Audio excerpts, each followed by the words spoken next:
a closer look at the race in Virginia. Joining me now is Susan Swecker, chairman of the Democratic Party here in Virginia. Susan, thank you so much for being here with me. Glad to be here this afternoon. Hillary Clinton has Tim Kaine on her side for this state. It seems to be helping her. Donald Trump, though, very popular in the more rural areas when you get away from the Beltway. Does he have a chance?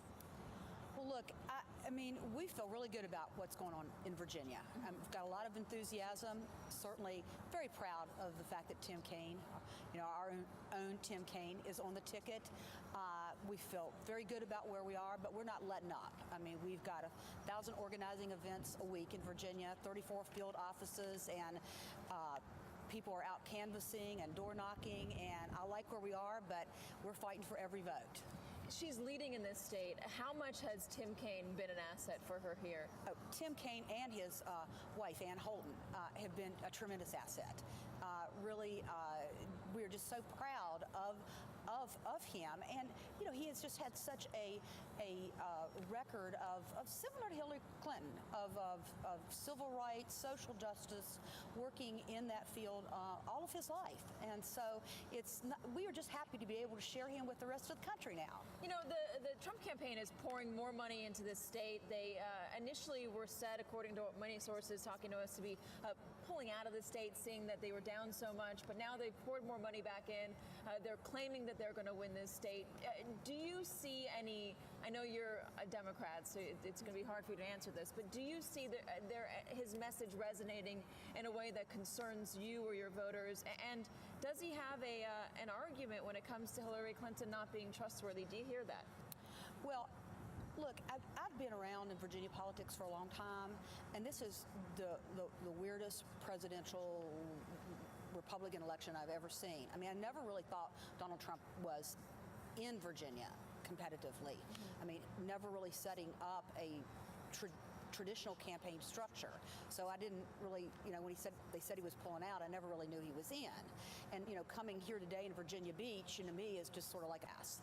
So as well, though, among military families, and certainly Virginia Beach is and the Norfolk area is an area that we've seen him have giant rallies. Well, let me just say this.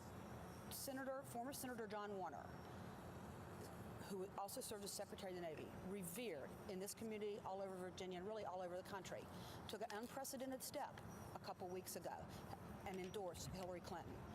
He has never endorsed a Democrat for President of the United States. Now, he did that, number one, because he feels like she is extremely qualified, but he also did it because he thinks Donald Trump is reckless and not prepared to be, and dangerous to be President of the United States. That will resonate with Virginians, but in particularly military families. I mean, he is revered in this community. What about that, the Katy Tur commercial that's coming out? Oh, my golly. Have you seen it? Yes. I mean, you can't watch that without being moved. You have to have a heart of stone to not be moved by that commercial. And, of course, that, again, a Virginia family, too. And what Donald Trump, said about the McCain family is just, hurts me really to the core. And I think that had an impact, a tremendous impact. And when you talk to Republican strategists, what they will say is the Katy Tur controversy, the Judge Curiel controversy, those were two things that certainly were not going to help Donald Trump in his argument to gain more moderate voters. So the Hillary Clinton clearly seeing that as an opportunity to get in. I mean, here's the thing. I just really, for the sake of our country, I keep hoping that he will, and maybe he'll do it here today, he will say something, become more presidential, he will say something more presidential, but I think the likelihood of that is like me fitting into my 1976 prom dress. No matter how much I pray for that miracle, it ain't going to happen. Susan Swecker, thank you so much for being here, and good luck with that prom dress. Chairman of the Democratic Party of Virginia, thank you so much again.